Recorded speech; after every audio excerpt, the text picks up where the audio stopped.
Bonjour à tous et bienvenue dans ce tout premier épisode du podcast La Quête.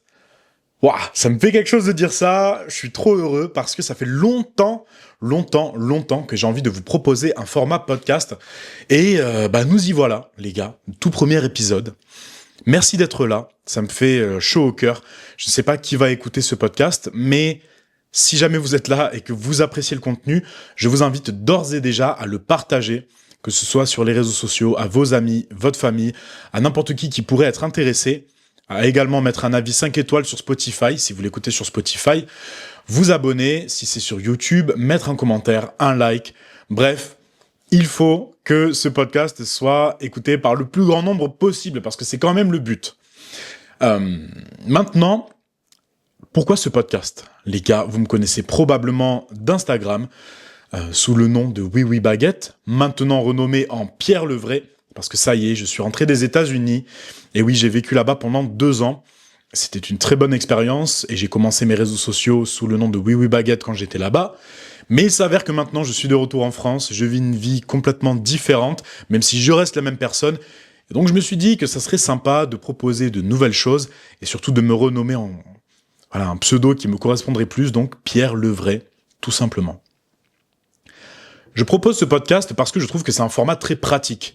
Je poste régulièrement sur les réseaux sociaux et j'avoue qu'en ce moment, j'ai un petit peu de mal à trouver le temps de créer du contenu original, de filmer plein de choses, etc. Et je me suis dit que le podcast, ça pourrait être la bonne occasion d'avoir un grand format que j'allais pouvoir recouper et recycler ensuite pour poster sur les réseaux sociaux. Donc voilà, c'est la raison principale, je l'avoue, et surtout, j'adore écouter des podcasts moi-même. C'est quelque chose que je fais très régulièrement quand je vais marcher, quand je suis en voiture, quand je vais au sport. Ça me berce un petit peu parfois, ça me donne des idées, ça me motive, et j'avoue que j'éprouve un plaisir énorme à me refléter dans le parcours et l'histoire de certains. Et je pense que c'est la force du podcast, c'est de se poser, de s'ouvrir, de se livrer et faire en sorte que notre histoire résonne avec celle des autres. La plupart des podcasts que j'écoute sont plutôt orientés lifestyle, comme on dit, et développement perso, un petit peu de sport aussi. Et donc je me suis dit, pourquoi pas moi ? Parce que c'est aussi également un très très bon exercice. Je sais pas si vous avez déjà vous-même enregistré un podcast, mais c'est pas la première fois que je m'y reprends, là, ça doit être la 3e ou 4e prise déjà. Parce que oui, je me suis lancé le défi de faire ce podcast sans coupure, à part pour changer la batterie si c'est nécessaire.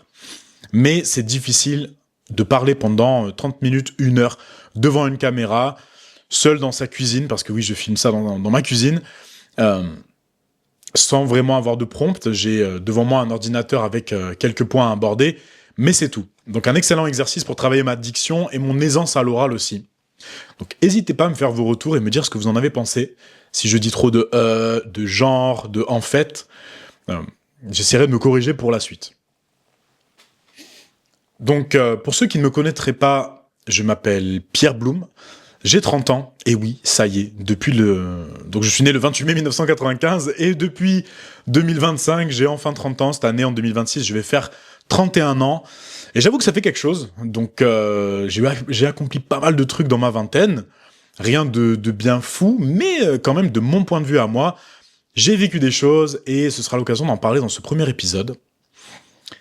Et ce podcast, justement, ça va être l'occasion de vous partager mes aventures, mes découvertes, mes craintes, mes déceptions, mes accomplissements, parce que, comme je l'ai dit au début, je pense qu'il y a énormément de pouvoir dans le fait de partager son histoire en racontant des choses aux autres. Ça permet de se dire, bah ouais, je suis pas seul. Ah ok, lui aussi vit les mêmes choses que moi. Parce qu'en 2026, les gars, sur les réseaux sociaux, on partage que ce qu'on veut. On partage du positif, on partage nos vies, nos victoires, nos voyages, les bons moments. Mais la vie, c'est pas toujours que des moments faciles. Donc, comme vous le savez, si vous me suivez déjà sur les réseaux, depuis toujours, je partage le positif et le négatif, je sais pas, mais ce qui est un peu plus challengeant. Et je veux que ce podcast soit exactement la même chose. Donc, je pense qu'on trouvera une direction vers laquelle se diriger au fur et à mesure des épisodes. Mais vous allez voir, j'ai 2 sujets assez intéressants à partager avec vous aujourd'hui. Avant d'aborder le premier sujet, je tiens à vous dire que je suis extrêmement fier Parce que je suis officiellement partenaire de Vie4. Pour ceux qui ne connaîtraient pas, Vie4, c'est tout simplement un service qui vous permet d'évaluer votre santé. Entre gros guillemets. Je vais vous lire un petit peu le descriptif, comme ça vous allez mieux comprendre. Sommeil, digestion, force et mobilité, VO2 max, les 4 piliers fondamentaux de notre santé. Construits par la science et trop souvent oubliés. Ils sont désormais quantifiables grâce à Vie4, le premier protocole de mesure de santé préventive. Pour mieux vieillir, améliorer vos performances et réaccéder au bien-être. Pour ceux qui ne l'auraient pas compris, Vie4, c'est un service, vous le payez une seule fois, d'accord ? Il me semble que c'est 48 €, il n'y a pas d'abonnement. Donc ça, déjà, je trouve que c'est un très bon point, parce que dans une ère où, au final, on doit prendre un abonnement pour tout, là, on paye une fois et c'est terminé. Et on le sait bien, évaluer sa santé, ça demande faire des analyses, avoir un coach qui nous dit là où on en est physiquement, aller voir son docteur, etc. Vie4 ne remplace pas tous ces professionnels de santé, même si ça a été créé par des professionnels de santé, mais ça va vous permettre de faire un état des lieux de votre santé afin de vous orienter vers un protocole que vous allez pouvoir suivre par la suite. Et l'idée, c'est de bien vieillir, les gars. Parce que moi, j'ai eu 30 ans, donc je commence à me poser la question. Je veux bien vieillir, être en bonne santé, être certain que je suis à mon plein potentiel physique. Et Vie4 vous permet de mettre les choses au clair à ce niveau-là. On en reparlera un petit peu plus tard dans ce podcast. Mais je peux vous le dire d'ores et déjà, vous avez moins de 10% lors de votre achat grâce au code Pierre10. Et moi, je touche 30% de commission à chaque achat. D'ailleurs, c'est des boss parce qu'il n'y a pas de palier, tout ça. C'est 30% par achat et c'est tout. Après, je suis pas rémunéré autre que par ce code parrainage. Donc au moins, je suis 100% transparent avec vous. Merci à eux. Et on passe au premier sujet. Donc le tout premier sujet, ça va être passer à l'action. Alors je sais que ça paraît vague comme ça, mais passer à l'action, c'est quelque chose qui me tient vraiment à cœur. Comme vous le savez, ce podcast s'appelle La Quête, et selon moi, la vie, c'est une succession de quêtes. C'est-à-dire que, si je prends mon exemple, ma première grosse quête, je dirais, ça a été quand j'ai voulu me lancer dans la photo. Certains d'entre vous le savent peut-être déjà, mais j'ai été photographe, je pense de 2019 peut-être, jusqu'à 2023, si je dis pas de bêtises. Et c'était pour moi une quête, tout simplement, parce que je me suis dit, écoute, tu aimes la photo, tu aimes la vidéo, eh ben vas-y, tu vas en vivre. J'ai été motivé par certaines personnes, évidemment. Et c'était pas facile, les gars. Franchement, c'était pas facile du tout. Y a beaucoup de gens qui m'ont dit, ah bah, tu devrais peut-être garder ton job, etc. Et au final, il y a eu un moment où je me suis dit, non, je vais arrêter mon job, je vais me lancer à 100% là-dedans. Et quand je parle de passer à l'action, c'est ça que je veux dire. C'est comme ce podcast. Au début, je me suis dit, j'ai pas d'éclairage. J'ai pas un micro à podcast. J'ai pas vraiment de sujet.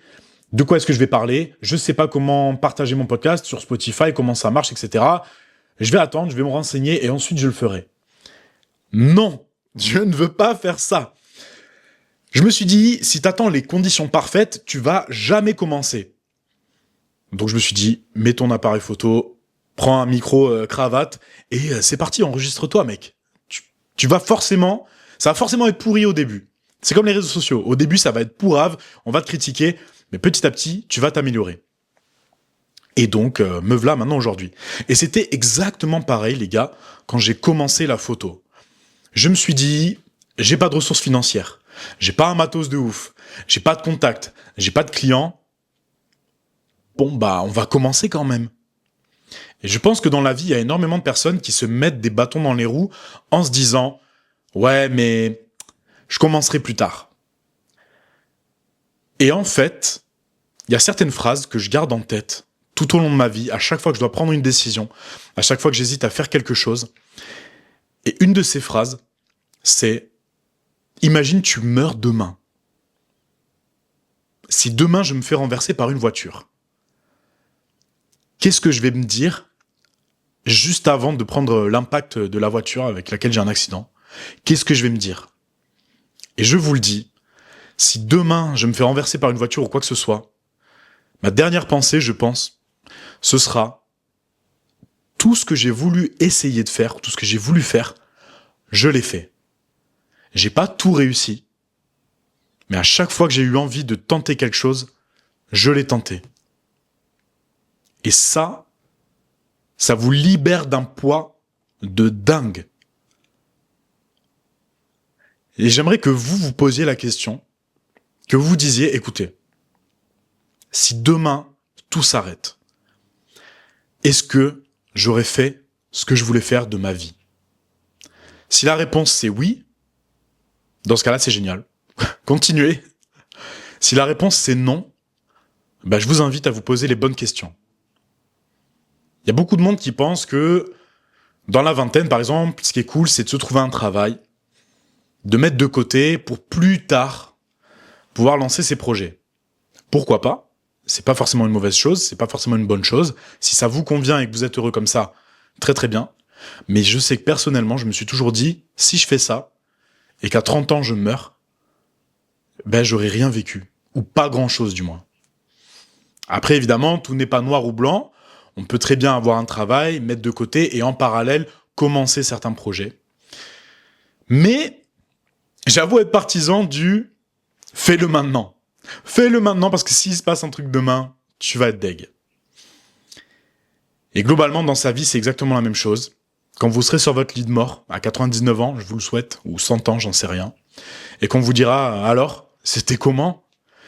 le but, c'est quand même, je pense que c'est ça le but de la vie, c'est d'arriver au bout et de se dire « franchement, si c'était à refaire, je referais tout pareil. » Alors personnellement, il y a des choses sur lesquelles j'ai encore envie de travailler, j'ai envie de passer un petit peu plus de temps avec ma famille, j'ai envie de construire certains autres projets, j'ai envie de me prouver que je suis capable de faire certaines choses, mais globalement pour l'instant, si tout s'arrête demain, franchement, je pense pas que je regretterai grand-chose.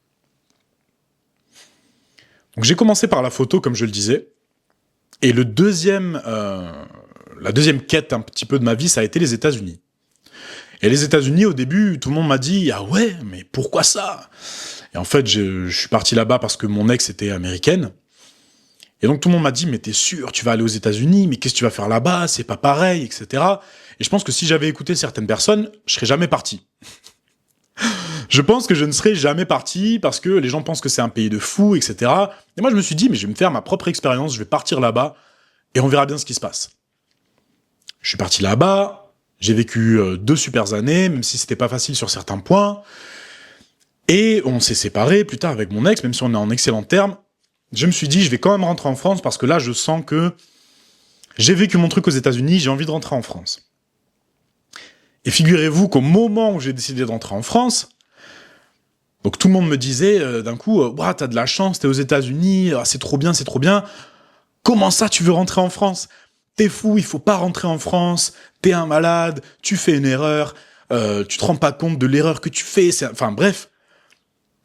Partir aux États-Unis, on me dit que c'est une erreur. Une fois que je suis là-bas, on me dit que j'ai de la chance. Revenir en France, on me dit que c'est une erreur. Donc en fait, les gars, à un moment donné, il faut comprendre un truc. À chaque fois que vous aurez à prendre une grosse décision, vous allez entendre tout et son contraire. C'est comme quand vous allez à la salle de sport. Il y a des gens qui vont vous dire « Ah, tu veux perdre du poids ? Fais du cardio. » Il y en a d'autres qui vont vous dire « Non, fais de la muscu. » D'autres qui vont vous dire « Ah, fais du crossfit.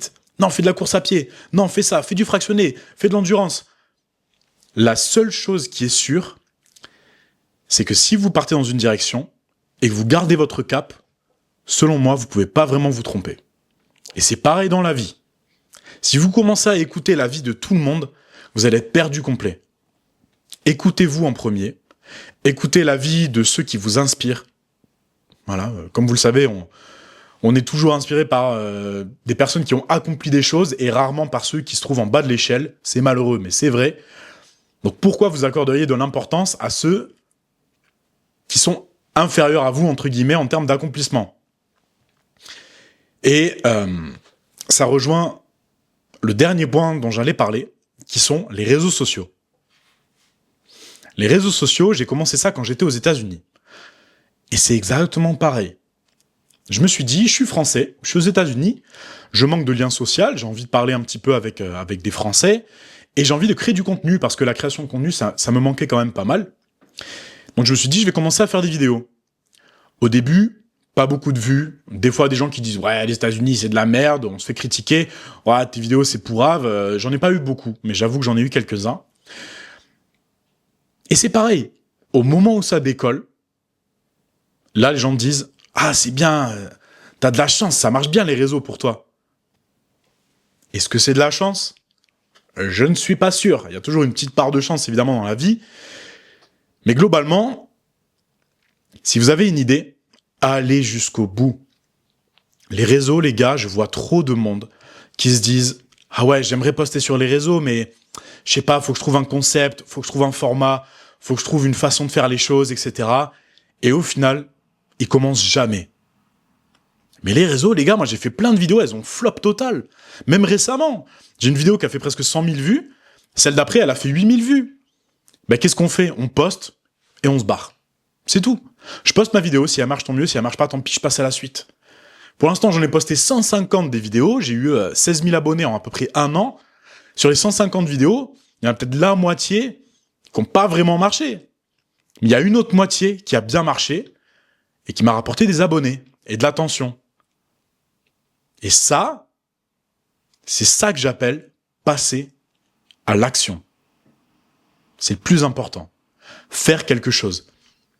Il n'y a pas de risque, les gars. Le pire, c'est quoi ? Vous vous plantez, c'est pas grave, vous passez à autre chose. C'est tout. Donc globalement, j'ai eu envie de vous parler de ce premier sujet, de passer à l'action, parce que c'était vraiment un bon parallèle avec ce podcast. C'est la première fois que je fais ça. J'ai aucune idée de là où je vais. Je savais pas vraiment de quoi j'allais vous parler. J'ai 3 lignes là sur mon ordi. Une qui était faire ma présentation, une deuxième qui était le sujet 1, passer à l'action. Et ensuite un sujet 2 qui va être lié un petit peu au sport. Mais globalement, je savais pas vraiment où j'allais. Mais il faut commencer quelque part. Et comme je dis souvent, c'est en faisant qu'on devient faiseron. Faites-en ce que vous voulez de cette phrase. Je vais prendre une petite gorgée d'eau et je vous retrouve juste après.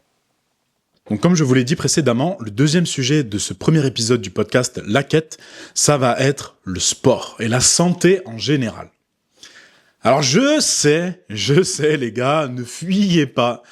Je vais pas vous parler de trucs trop techniques, je vais pas vous parler de trucs chiants, etc. Je vais juste vous parler du sport parce que, mine de rien, c'est quelque chose que j'ai jamais trop abordé sur mes réseaux sociaux et pourtant qui me tient énormément à cœur. Moi, je vais vous le dire très cash, les gars. J'ai 30 ans, bientôt 31 ans. Je fais 1m73 et en ce moment, je fais 105 kilos. Je sais pas si vous captez. Je fais 1m73, d'accord ? Un poids normal, ça serait peut-être, je sais pas, 70-80 kilos. Je fais 105 kilos. Je fais 105 kilos et pourtant, je peux courir un semi-marathon. J'ai une bonne capacité cardiovasculaire. Je peux marcher sur les mains. Je peux faire un salto. Je soulève lourd. Je suis assez mobile. Et l'idée, c'est qu'en ce moment, j'ai quand même envie d'évoluer là-dessus. Je suis pas un expert. Je suis pas un professionnel. Je pense que je serai jamais un influenceur fitness. Je serai jamais un professionnel du sport. Mais c'est quelque chose qui me tient à cœur parce que, comme dit dans le premier sujet, passer à l'action, c'est parfois difficile. Et le sport, ça me permet, sur une base quotidienne, de me challenger un petit peu. Je sais que pour certains, c'est très difficile, mais en fait, je le vois dans mon entourage, dans des gens que j'ai pu côtoyer, etc. Il y a trop de gens qui se réveillent trop tard. Je suis pas un exemple à suivre parce que voilà, je suis en surpoids, même si je bouge bien et que globalement je pense être en bonne santé. Mais je vois énormément de gens qui attendent que ce soit presque trop tard pour réagir, pour se dire ok, là je vois que je galère à faire mes lacets, je vois que putain j'arrive plus à courir, je vois que en fait dès que j'ai une charge lourde sur le dos, je me fais un lumbago, etc. Et en soi, c'est pas grave. On n'est pas responsable de l'état dans lequel on se trouve à un moment donné, la plupart du temps, mais on est responsable de si on y reste dans cet état ou pas. Comme je vous l'ai dit en début de vidéo, je suis partenaire avec V4. V4, c'est une application web, donc n'essayez pas de la télécharger sur iPhone ou sur Android, c'est uniquement sur le web, mais au moins ça rend le truc disponible pour tout le monde. Et au vu de ce que c'est, je pense pas que vous ayez besoin de l'avoir sur votre téléphone. En fait, si vous voulez, V4, ça a été créé par un ami à moi, qui s'appelle Vincent Foulonneau. J'aurais bien aimé l'avoir sur le podcast, et peut-être que ce sera le cas plus tard. Et en fait, V4, c'est un outil qui vous permet de savoir où vous en êtes concrètement en termes de santé et de capacité physique. Quel est votre statut de vieillesse, quoi, les gars? Comment vous allez vieillir? Si votre score il est au top, ça veut dire good, vous êtes en bonne voie, vous allez bien vieillir. Si votre score il est pourrave, ça peut être un électrochoc pour vous dire il serait temps de se réveiller, les gars. Et moi, le premier, même si je sais que je suis assez capable physiquement, j'avoue que je me dis, bon, j'ai quand même beaucoup de kilos en trop, j'ai probablement de la graisse viscérale qu'il faudrait virer, et c'est pas parce que je me sens bien que je peux pas me sentir mieux. Je pense que de nos jours, on est quand même assez sédentaire. Moi, j'ai un nouveau travail là où je bouge quand même pas trop mal, mais dans l'ensemble, je dois faire quoi, 5-6 000 pas par jour. C'est pas la cata, mais c'est pas énorme non plus. Je vais au sport au moins 3 fois par semaine, mais j'essaie d'y aller entre 3 et 5 fois par semaine. Mais je pense qu'en fait, en 2026, on est devenu trop sédentaire, les gars. Et moi, ça me fait flipper de voir à quel point il y a des gens, ils font pas de sport. Et donc, si vous faites déjà vous-même du sport, dites-vous que vous êtes meilleur que la moyenne. Et bref, donc, V4, en fait, si vous voulez, une fois que vous allez aller sur le site, que vous commencez le protocole, vous allez devoir répondre à un test sur votre qualité de sommeil, votre qualité de digestion, voilà, vos intestins, tout ça, comment ça se passe. Ensuite, vous allez devoir faire un test de capacité cardiovasculaire, un test de VO2 max que j'ai fait aujourd'hui. Et alors là, il faut que je vous raconte comment ça se passe. Il faut que je vous raconte comment ça s'est passé parce que c'était drôle. Un test de VO2 max, comme il est proposé sur V4, vous allez tout simplement choisir un outil cardio, là, un rameur, un vélo, un tapis de course, un ski erg pour ceux qui connaissent, et vous allez tout simplement faire un effort maximal pendant 5 minutes. Alors si je vous dis de sprinter pendant 30 secondes, 1 minute, vous allez pouvoir faire un petit truc, ça va être dur, mais voilà. Maintenant, imaginez que je vous dis, tu vas sprinter sur 5 minutes. Vous voyez le vomi? Vous voyez ce que c'est le vomi? Voilà. Ben, vous allez savoir ce que c'est en tout cas.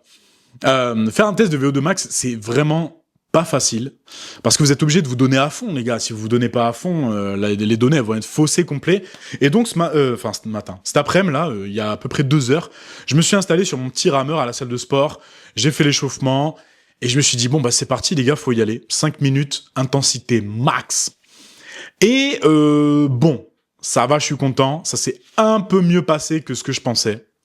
Parce que la toute première fois que j'ai fait un test de VO2 max, c'était sur vélo. C'est sur le vélo et je me suis littéralement écroulé, les gars. J'ai fini le test, je me suis écroulé et c'était la première fois de ma vie. Donc j'étais sur le vélo et quand il restait à peu près 30 secondes, je crois, j'avais l'impression que mon âme se dissociait de mon corps. Quand mon corps penchait à gauche, j'avais l'impression d'être encore à droite et vice versa. Les tests de VO2 max, c'est l'enfer. Si vous les faites bien, du moins. Après, je sais pas, il y a des gens peut-être, c'est facile pour eux, mais pour moi, c'était l'enfer. Donc là, de le refaire à nouveau 1 an et demi après, j'avoue que j'ai appréhendé un petit peu. Et finalement, ça va. Je l'ai fait sur rameur. Peut-être que c'était un poil plus simple pour moi. Mais ça s'est pas trop mal passé. Et voilà. Donc il me restera ensuite à faire un test de force et de mobilité. Donc force et mobilité, il va y avoir plusieurs exercices à faire. On verra ce que ça donne. Et une fois que j'aurai fait tout ça, V4 reçoit donc mes résultats et va me donner un score, si vous voulez. Un score de santé pour me dire où j'en suis et me suggérer un protocole à suivre par la suite pour améliorer mon espérance de vie, si je puis dire ainsi. Donc voilà, je suis très curieux de tout ça. Et derrière, alors j'ai une annonce à vous faire également, c'est que j'ai été invité, les gars, en tant qu'influenceur, à participer aux 10 km de l'UNICEF à Paris, donc au mois de mai. Je crois que c'est fin mai.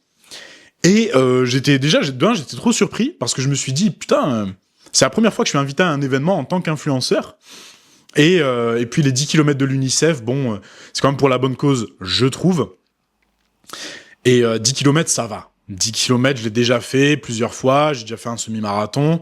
Mais le truc, c'est que je me suis dit, bon, faut quand même se challenger, parce que si je vais courir 10 km au ralenti en 1h10, bon, bah, il n'y a pas trop de challenge. Donc, vous savez, je sais pas si vous avez déjà fait une course, un marathon, un semi-marathon, un 10 km. En général, quand vous vous inscrivez, ils vous demandent dans quel sas vous voulez partir, quel temps vous prévoyez de faire. Je sais pas si vous êtes familier avec la course à pied, mais là, pour 10 km, ils m'ont demandé. Et je crois que j'ai mis 50 minutes.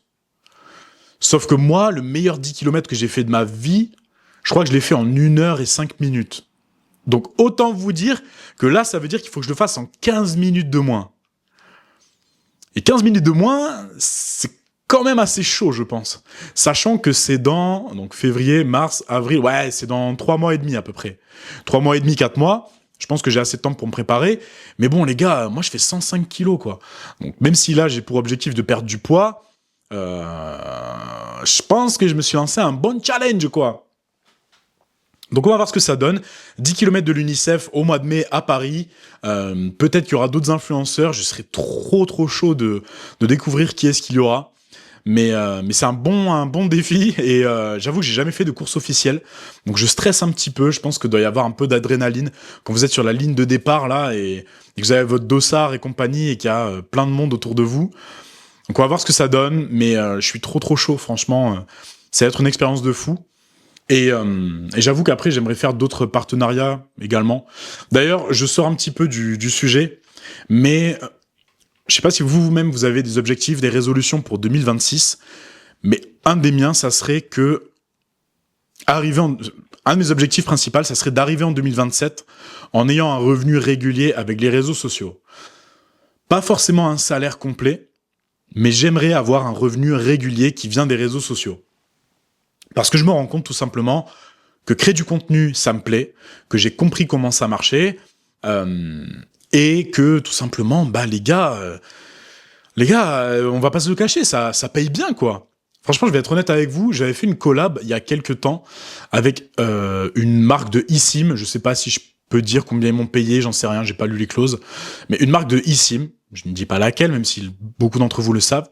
Et j'avais même pas 10 000 abonnés à ce moment-là. Dites-vous, j'avais même pas 10 000 abonnés. J'ai fait ma première collab. Et pour 2-3 stories et un post, donc un post en concours en plus, j'ai été payé, si je dis pas de bêtises, 250 euros. 250 euros pour 3 stories et un post. Avec même pas 10 000 abonnés. Je crois que j'en avais 8 000 et quelques.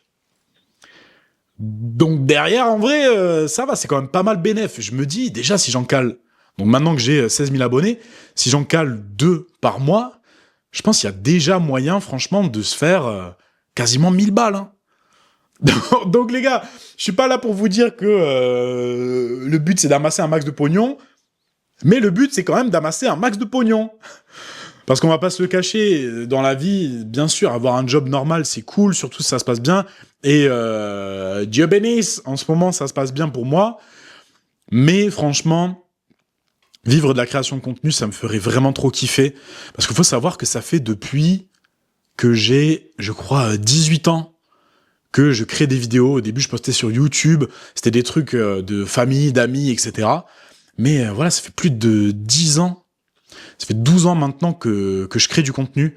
Donc je me dis que quand même, si maintenant, en 2026 et avant 2027, ça pouvait commencer à payer, ça serait vraiment pas mal. Et puis je kiffe ça, quoi. Je kiffe avoir des retours sur mes vidéos, avoir vos avis, vos retours. C'est quand même trop bien. Donc écoutez, je vais conclure ce premier épisode de podcast. Donc le sport, forcément, comme je vous l'ai dit, j'ai quelques objectifs en ce moment. Être en bonne santé, enfin déjà savoir si je suis en bonne santé, donc avec V4, on va le savoir très bientôt. Je pense que d'ici 2 semaines max, j'aurai fini tous les protocoles et du coup j'aurai mon bilan. Donc je vous en parlerai. Ensuite, dans mon parcours, dans mes quêtes, ma quête du moment, ça va être clairement les réseaux sociaux, les gars. j'ai envie de pousser, donc le sport et les réseaux sociaux. Je vais vous proposer du contenu sur plein de choses, je l'espère, sur la bouffe. Là, en ce moment, j'essaie de me faire des meal prep. Donc peut-être que je vous proposerai du contenu là-dessus. Ouais, j'ai galéré là. Peut-être que je vous proposerai du contenu là-dessus. Peut-être que ce sera plus à orienter vers le sport, peut-être que ce sera plus du voyage. Mais en ce moment, c'est le mois de janvier, les gars. Voyage, il pleut tout le temps, là. Ça fait chier. J'avoue que j'ai eu un coup de blues, là. J'avoue que j'ai eu un petit coup de blues parce que, en Floride, les gars, et quand j'étais là-bas, il faisait tout le temps chaud, il faisait quasiment tout le temps beau, même s'il y avait des semaines entières où il pleuvait de fou. Et même si j'avais pas de liens sociaux, ouah, j'ai fait un postillon de fou. Je sais pas si ce sera vu à la vidéo, mais... j'ai fait un postillon de bâtard. Bref, quand j'étais là-bas, il faisait super beau, il faisait super chaud. Et là, je suis rentré en septembre. Octobre, novembre, décembre, ça va, il y a les fêtes, c'est l'automne, j'ai revu tout le monde, c'était cool. Et là, janvier, ouah, je me suis retrouvé un job en tant que salarié. Derrière, j'ai vu que, bon, bah, les vidéos sur Instagram, ça perdait un petit peu de son ampleur, même si là, en ce moment, c'est en train de redémarrer et que j'essaie, avec ce podcast, de me sortir un petit peu les doigts. Mais il pleut tout le temps, il fait froid, et j'avoue que là, j'ai eu un petit coup de blues. Alors, je pense pas que ce soit lié aux États-Unis. Les États-Unis, en tant que tels, ne me manquent pas. Mais ce qui me manque, c'est quand même la vie un peu comme j'avais là-bas, c'est-à-dire pas mal de temps pour moi, et une météo un peu plus clémente. Donc, j'ai hâte que le printemps pointe le bout de son nez, les gars. J'ai hâte de pouvoir vous recréer du contenu, de pouvoir évoluer, de pouvoir découvrir de nouvelles choses. Et voilà, globalement, j'ai eu un petit coup de blues, mais je sais que le mois de janvier, en général, il est difficile pour tout le monde. Donc j'étais pas seul, et j'espère que si vous-même, vous vous êtes senti seul, eh ben, en écoutant mon témoignage, vous vous direz « Ok, je n'étais pas seul ». Donc je pense qu'on arrive au bout de ce premier épisode. À mon avis, ça a duré à peu près... un peu plus de 30 minutes, ce qui est déjà pas mal. Je savais pas du tout où j'allais, mais c'est un très bon début, je pense. Et puis surtout, quelque chose que j'avais envie de faire depuis tellement longtemps, les gars. Et d'ailleurs, c'est la morale de ce podcast, de ce premier épisode de La Quête, c'est passer à l'action. Si vous voulez faire quelque chose, faites-le, publiez, écoutez les critiques de ceux qui vous inspirent et que vous admirez, et n'hésitez pas trop à arrêter de vous poser 15 000 questions. Si vous voulez faire un voyage, eh ben, même si vous n'avez pas trop de budget, tentez le truc. Si vous voulez vous lancer sur les réseaux, postez. Si vous voulez faire un live, faites un live, un podcast, faites-le. Si vous voulez postuler un job pour lequel vous n'êtes pas compétent, mais tentez, les gars, il y a plein de choses à faire. Et dites-vous surtout que si demain tout s'arrête, vous ne devez avoir aucun regret. Donc voilà, c'est le cas pour moi et je vais faire en sorte que ce soit le cas demain, après-demain et l'année prochaine et à la fin de ma vie. Et voilà. Donc merci encore à Vicat. Voilà, je suis très content d'être partenaire de ce super service. Donc Vicat, code j'allais dire oui baguette, mais non, oui baguette, c'est terminé. Donc avec le code Pierre10, vous avez moins de 10% lors de votre achat. Ça vous fait, je crois, 5 € en moins. Et 5 €, c'est un Happy Meal au McDo que vous allez arrêter de manger parce que maintenant vous allez prendre soin de votre santé. Donc voilà, avec le code Pierre10, vous avez 10% lors de votre achat. Je rappelle que ce n'est pas un abonnement, c'est un achat unique. Et vous avez accès au service ad vitam aeternam. Donc voilà, merci à eux. Et j'ai hâte d'avoir tous vos retours, de vous lire. Faites-moi des critiques, des remarques, je suis preneur. Et je vous souhaite une excellente semaine et je vous dis à très bientôt. Ciao, ciao.